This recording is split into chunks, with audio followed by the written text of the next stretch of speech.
اعوذ باللہ من الشیطان الرجیم بسم اللہ الرحمن الرحیم الحمد للہ رب العالمین وصلی اللہ علی محمد وآلہ الطاہرین اللہم عجل ولیک الفرج والعافیۃ والنصر وزین الارض بطول بقائه وجعلنا من عوانه وانصاره وشیعته وقال رسول اللہ صلی اللہ علیہ وآلہ وسلم النظر فی المصحف عبادہ۔ سید الانبیاء ارشاد فرماتے ہیں اس کلام اللہ کے بارے میں جو سید الکلام ہے، جو نور ہے،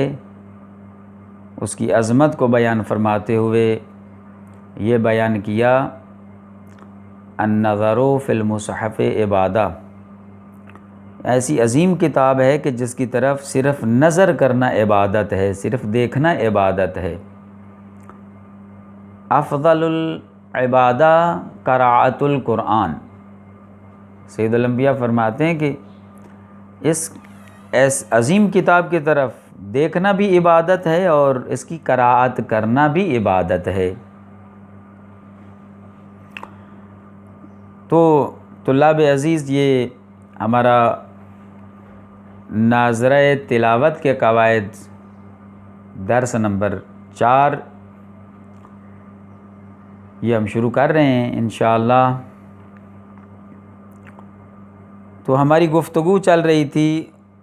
ایسے حروف کے بارے میں جو پڑھے نہیں جاتے، حروف والی، اس میں ہماری گفتگو تھی۔ ان میں الف جم، جس کو الف فارقہ کہتے ہیں، اور واو مدہ، ایسی واو جو مدہ ہے، واو ساکن، اس سے پہلے والا حرف پر ضمہ یعنی پیش ہو تو اس کو واو مدہ کہتے ہیں۔ یہ دو ایسے، یہ الف فارقہ جو جمع کی واو کے بعد آتی ہے، اس کا بھی تلفظ نہیں کیا جاتا، خطاطی میں، لکھنے میں، کتابت میں آئے گی لیکن اس کا تلفظ نہیں کیا جائے گا۔ اور اسی طرح وہ واو مدہ جو قرآن کریم میں تقریباً 6 الفاظ استعمال ہوئے ہیں، ان میں اس واو کا تلفظ نہیں کیا جاتا۔ کتابت میں آئے گی لیکن لکھنے پڑھنے میں اس کا تلفظ نہیں کیا جائے گا۔ جب تک قاری تلاوت کرے گا، تلاوت کرنے والا، تو یہ اس کا تلفظ نہیں کرے گا۔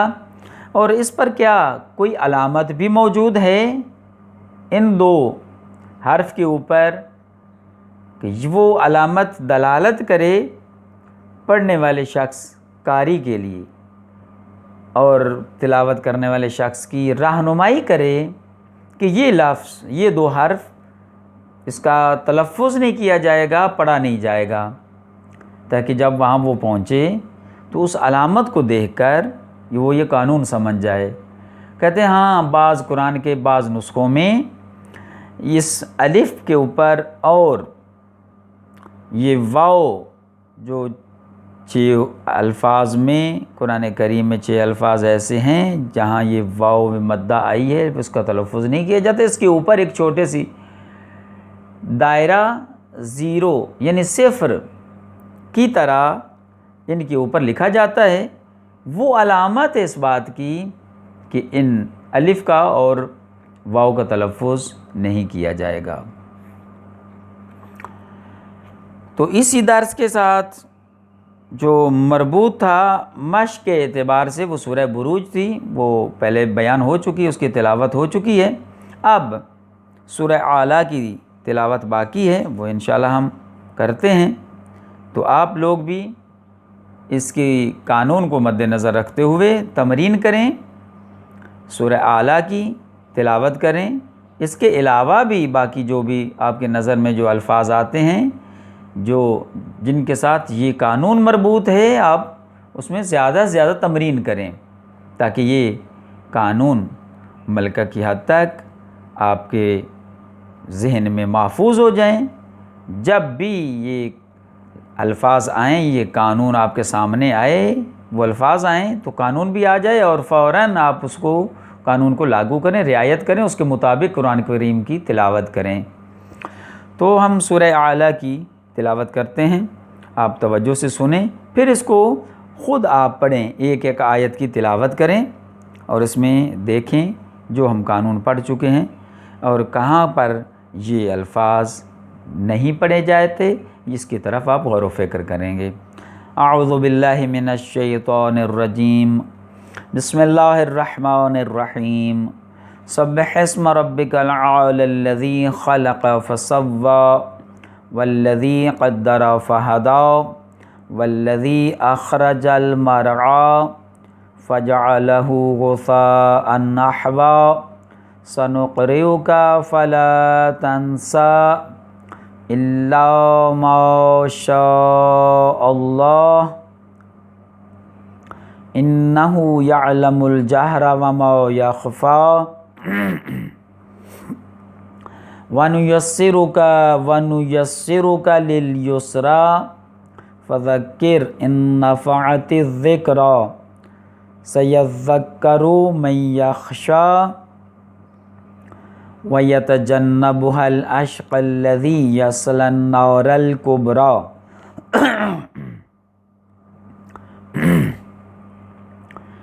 ثُمَّ لَا يَمُوتُ فِيهَا وَلَا يَحْيَى قد افلح من تزکا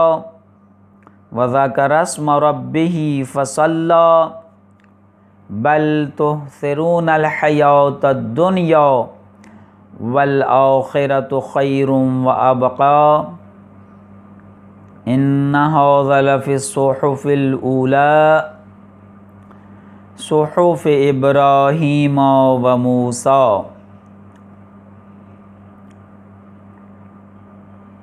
تو یہ قرآن کریم کی جو سورہ تھی، سورہ اعلیٰ کی ہم نے تلاوت کی، اس کی آپ بار بار تلاوت کریں، تمرین کریں، اور اس میں اس سبق کے آخر میں جو قرآن پاک کی یہ سورہ کے بارے میں کہا گیا ہے، سورہ بروج اور سورہ اعلیٰ کے بارے میں، تاکہ آپ کو اس کی تلاوت کرنے کے ذریعے بصورت کہا گیا ہے کہ تحقیق اس قرأت تحقیق کے مطابق تحقیق بھی کریں ساتھ، اور ٹھہر ٹھہر کر اس کی تلاوت کریں، پڑھیں اور مشخص کریں کہ اس میں کون سے حروف نہیں پڑھے جاتے۔ اس کے بعد جو مطلب اس کے ساتھ مربوط ہے وہ ابھی حروف والی کے بارے میں ہی گفتگو ہو رہی ہے۔ ایسے حروف جو نہیں پڑھے جاتے، لیکن اس میں فرق یہ ہے کہ پہلے جو ہم نے درس بیان کیا ہے اس میں حروف والی کے بارے میں جو گفتگو تھی وہ ان حروف والی اور ان حروف کے بارے میں تھی کہ جو بالکل نہیں پڑھے جاتے۔ حمزہ کا پایا واقع ہوتے ہیں تو اس وقت بھی نہیں اس کا تلفظ ہوتا، خطاطی میں آئیں گے، کتابت میں آئیں گے، لیکن ان کا تلفظ نہیں ہوگا۔ لیکن آج ہم کچھ ایسے حروف کے بارے میں گفتگو کر رہے ہیں جس کو ایک مشکل کو حل کرنے کے لیے لایا جاتا ہے، اسے حمزہ واصل کہتے ہیں۔ جملہ کی ابتدا میں، کلام کی ابتدا میں اس کا اور حکم ہے حمزہ واصل کا، اور درمیانی کلام میں اس کا اور حکم ہے۔ حمزہ واصل کو اس وقت لایا جاتا ہے کہ جب ایک ایسا لفظ آ جائے کہ جس کی ابتدا ساکن ہو۔ اب ساکن سے ابتدا محال ہے، اس کی لفظ کا تلفظ ممکن نہیں ہے، مشکل ہے۔ اس ناممکن کو ممکن بنانے کے لیے، اس مشکل کو حل کرنے کے لیے حمزہ واصل لایا جاتا ہے۔ اس لفظ کی ابتدا میں حمزہ واصل کو لاتے ہیں تاکہ وہ پڑھنے والی مشکل، جس کا تلفظ مشکل تھا، اب وہ مشکل حل ہو جائے۔ جیسے ایک مثال دیتے ہیں، کئی اور مثالیں ہیں، بہت زیادہ مثالیں حمزہ واصل کی۔ نون ساکن، صاد کے اوپر پیش، را ساکن، یہ ایسا لفظ ہے، کلمہ ہے کہ اب یہ فعل امر ہے، اب اس فعل امر کو کیسے تلفظ کریں گے؟ جب ابتدا ہی ساکن سے ہو رہی ہے تو اس کی قرأت کرنا، اس کو پڑھنا، اس کا تلفظ کرنا مشکل ہے، نہیں ہو سکتا، لہٰذا حمزہ واصل کی یہاں پہ ضرورت پڑی، حمزہ واصل لے کے آئے۔ اب حمزہ واصل کو وہ دیکھیں گے کہ اس کے بعد دوسرا حرف جو اس کے اوپر حرکت ہوگی، اگر ضمہ ہے تو حمزہ واصل کو ضمہ دیں گے، تو یہاں پر اس کو ضمہ دیں گے تو پڑھیں گے انصر، اور اگر بعد میں دوسرا حرف پر فتح یا کسرہ ہے، زبر یا زیر ہے، تو حمزہ واصل کو کسرہ دیں گے، جیسے اہبت۔ اب یہاں پر یہ دو لفظ استعمال ہوئے، اور بھی بہت سی مثالیں ہیں حمزہ واصل کی۔ حمزہ واصل جن الفاظ کی ابتدا میں لایا جاتا ہے، یہ ابتدائے کلام میں اس کا تلفظ ضروری ہے، اس کو پڑھا جاتا ہے، لکھنے میں بھی آتا ہے، پڑھنے میں بھی آئے گا، لیکن یہی حمزہ واصل جب کلام کے درمیان میں آئے گا تو یہ پڑھا نہیں جائے گا، بلکہ لکھنے میں باقی رہے گا، کتابت میں باقی رہے گا، اور اس کا تلفظ نہیں کیا جائے گا۔ اس کی مثالیں ادخلوا، اب اس کو درمیان میں جب آئے گا، ابتدا سے پڑھ رہے ہیں، ابتدا میں آیا ہے یہ لفظ، کلام شروع ہو رہی ہے تو اس کا تلفظ ہوگا، لیکن یہی صیغہ، یہی لفظ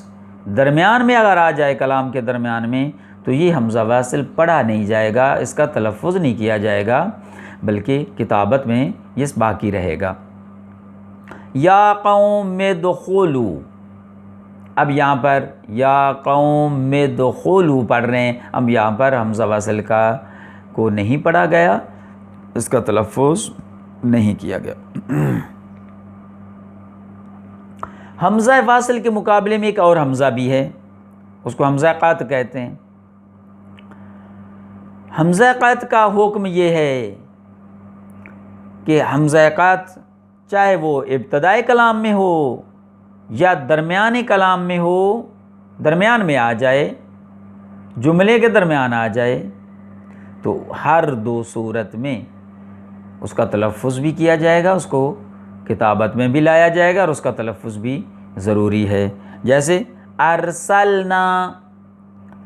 قد، لقد ارسلنا، اب درمیان میں آ گیا تو درمیان میں آنے کی صورت میں بھی تلفظ اس کا باقی رہے گا، اس کو پڑھا جائے گا۔ حمزہ واصل اور حمزہ قطع یہ قرآن کریم میں جو استعمال ہوئے ہیں، یقیناً حمزہ واصل بھی ہے، اس میں استعمال ہوا ہے، حمزہ قطع بھی استعمال ہوا ہے۔ ہم کیسے پہچانیں گے کہ یہ حمزہ واصل ہے اور یہ حمزہ قطع ہے؟ آیا قرآن کریم میں حمزہ واصل اور حمزہ قطع کو پہچاننے کے لیے کوئی علامت بھی ان کے اوپر لگائی گئی ہے یا نہیں؟ تو جواب یہ آئے گا کہ قرآن کریم کے بعض نسخوں میں پڑھنے والے شخص، قاری سے مراد ہر شخص وہ جو پڑھنے والا،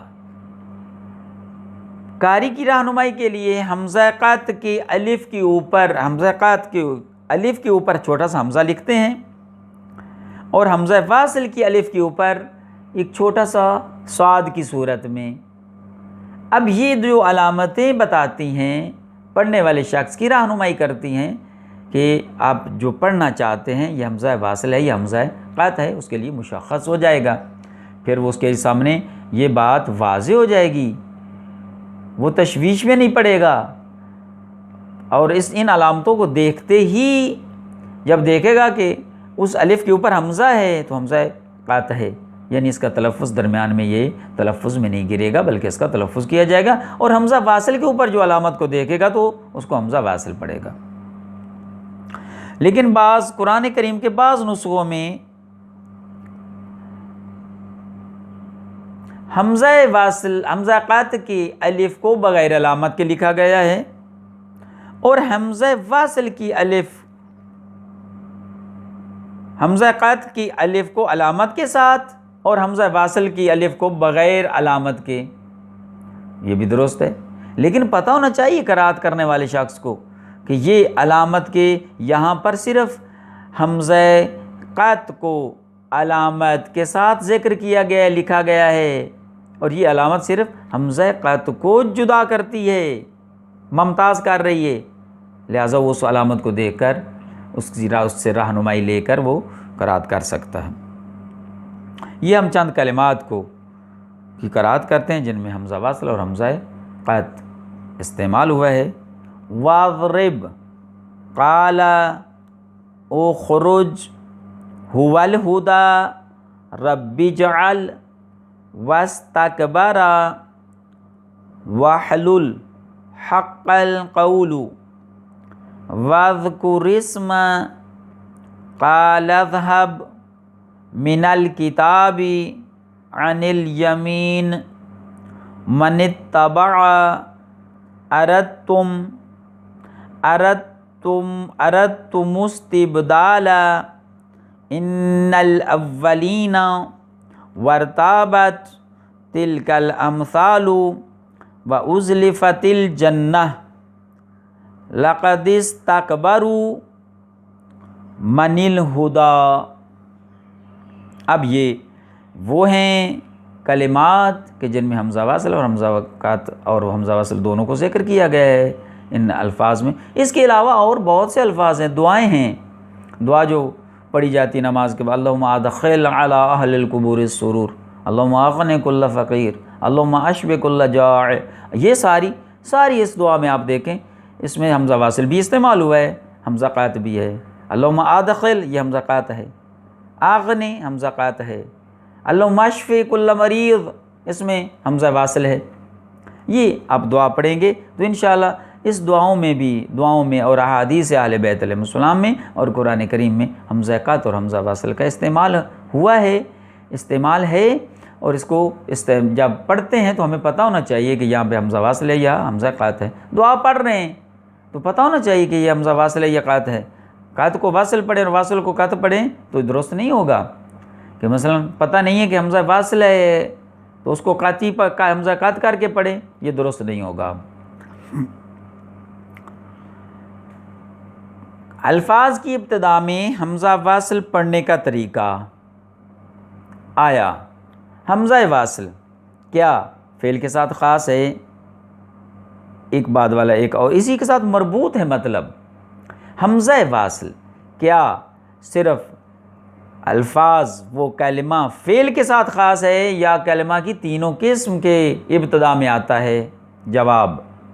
حمزہ واصل اسم ہو یا فعل ہو یا حرف، تینوں کی ابتدا میں آتا ہے حمزہ واصل، اور اس کا اعراب اور اس کی حرکت مختلف ہے۔ اس کے اوپر جو زبر زیر پیش آئے گی، اس کی حرکت ہوگی، جو اس کے اوپر اعراب آئے گا وہ مختلف ہوگا۔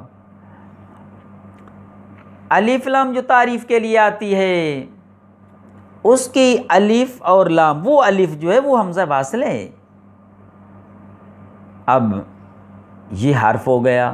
حرف کی ابتدا میں بھی حمزہ واصل آتا ہے، تو جب حرف کی ابتدا میں حمزہ واصل ہے تو اس پر اعراب کیا ہوگا؟ تو یہ اس بیان فرماتے ہیں یہ کہ حرف کی ابتدا میں آنے والا ہر حمزہ واصل ہمیشہ مفتوح ہوگا، جیسے الکتاب، الجواب، القمر، القرآن، الفرقان، یہ بہت سی اور بھی مثالیں ہیں، ان میں یہ حمزہ واصل ہے اور ہمیشہ اس کے اوپر زبر ہوتی ہے، یہ مفتوح ہوتا ہے۔ اسم کی ابتدا میں آنے والا حمزہ واصل ہمیشہ مکسور ہوتا ہے، اس کو کسرہ ہوگا، اس کی زیر آئے گی اس کے اوپر، جیسے ابن، اسم، اسی طرح یعنی جو اسماء ہیں ان کی ابتدا میں جہاں حمزہ وصل لایا گیا ہے وہ مکسور ہوگا۔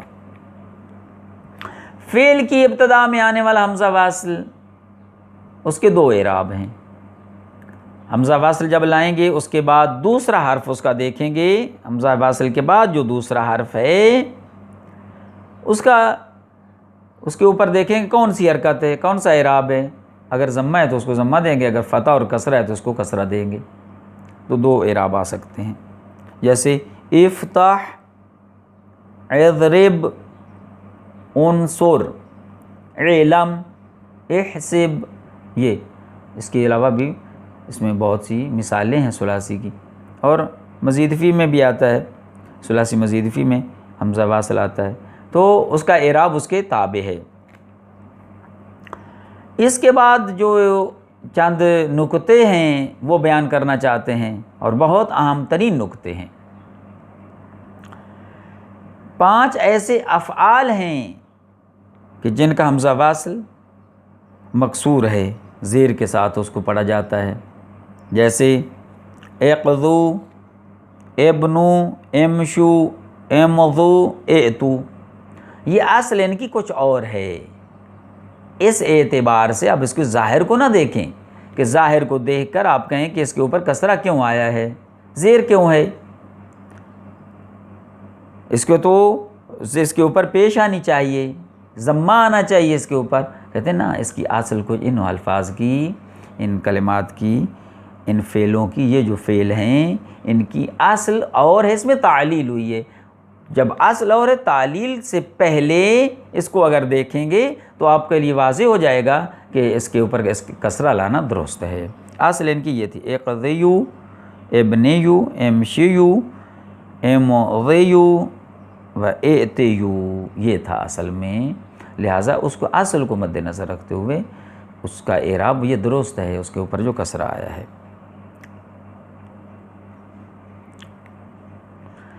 ایک بات اور جو ایک نقطہ بیان کرنا چاہتے ہیں اسی حمزہ واصل کے بارے میں،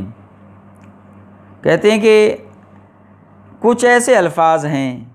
کہ ان میں حمزہ ساکن، حمزہ واصل کے بعد حمزہ ساکن آتا ہے، حمزہ واصل کے بعد ایک حمزہ ساکن ہے، تو اس کو کس طرح پڑھیں گے؟ تو کہتے ہیں کہ اس کو اسی اعراب کے ساتھ پڑھیں گے، ائتو، ائتونی، ائتیا، ائتی، ائذن، ایسے پڑھیں گے۔ یہ حمزہ، یہ جو حمزہ ہے یہ اسی کی، اس کی آواز کوئی علیحدہ نہیں ہوگی، اسی کے ساتھ ہی اس کو اس حمزہ واصل کی آواز کے ساتھ ملا کر پڑھا جائے گا، اس حمزہ کی الگ کوئی آواز نہیں ہوگی اگر ملا کے پڑھیں تو۔ لیکن اگر انہی الفاظ میں اسی حمزہ ساکن کو حمزہ واصل کے ساتھ ملا کر نہیں پڑھتے تو پھر اس کی آواز مختلف ہو جائے گی، بلکہ یہ یا مدہ میں، واو مدہ میں یہ تبدیل ہو جائے گا۔ مثلا ان الفاظ میں چونکہ کسرہ ہے حمزہ واصل پر، اس کسرہ کو مد نظر رکھتے ہوئے یہ تمام جو حمزہ، ان الفاظ میں جو حمزہ ساکن آیا ہے تو وہ یا مدہ میں بدل جائے گا اگر اس کو ملا کے پڑھیں گے تو۔ اگر بغیر ملا کے پڑھیں تو پھر اس کو اسی آواز میں آئے گا، حمزہ حمزہ ساکن کی آواز حمزہ واصل کی آواز ہوگی، لیکن ملا کر پڑھیں گے تو یہ اس صورت میں یہ حمزہ ساکن یا مدہ میں بدل جائے گا۔ تو کیسے پڑھیں گے؟ ایتو، ایتونی،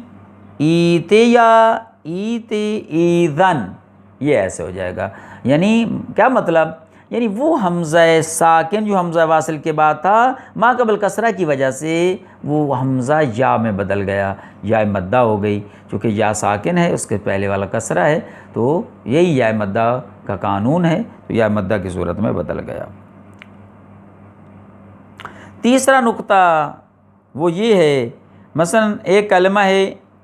اوتومینا، اوتومینا،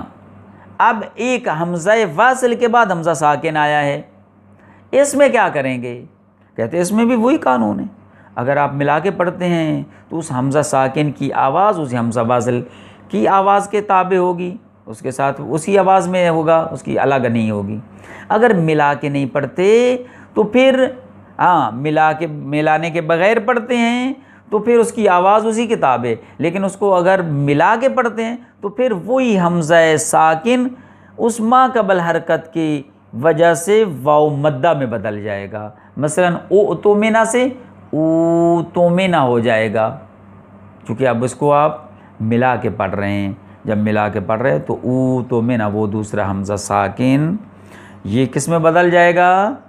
وہ واو مدہ میں ما قبل ضمہ کی وجہ سے، پہلے والے جو حمزہ واصل ہے اس کے اوپر ضمہ ہے، پیش ہے، اس پیش اور ضمہ کی وجہ سے یہ بعد والا حمزہ ساکن واو مدہ میں بدل جائے گا۔ تو یہ حمزہ واصل کے بارے میں گفتگو ہو رہی تھی، تو انشاءاللہ ہم کچھ مطالب اور باقی رہ گئے ہیں اس حمزہ واصل کے بارے میں ہیں، حمزہ واصل کے ساتھ مربوط ہیں، تو انشاءاللہ بعد والے درس میں ہم ان کو بیان کریں گے۔ اور یہ بحث بہت عمیق ہے، اب طلاب عزیز اور جو بھی پڑھنا چاہتا ہے اور اس کو سیکھنا چاہتا ہے قرأت قرآن کریم کہ بہتر انداز میں ہو سکے، عربی لہجے میں ہو، تو یہ قوانین سیکھنا ضروری ہیں اور ان کی رعایت کرنا اور مشق کرنا، تمرین، اور وہ اس سے بھی زیادہ ضروری ہے سب سے پہلے قدم پر سب سے پہلے کہ یہ قانون سیکھیں، قانون کو حفظ کرنے کے بعد، محفوظ کرنے کے بعد پھر ہم تمرین میں زیادہ سے زیادہ ہم توجہ کریں، تمرین کریں، تاکہ ہماری یہ قرآن کریم کی قراءت کرنا جو ہے وہ ترتیل کے مطابق اور جس طرح حکم دیا گیا اس طرح ہماری قراءت عربی لحن میں، عربی لہجے میں ہماری قراءت ہو سکے۔ خدا سے دعا ہے کہ خدا ہم سب کو توفیق عنایت فرما۔ صلی اللہ علی محمد و آلہ الطاہرین۔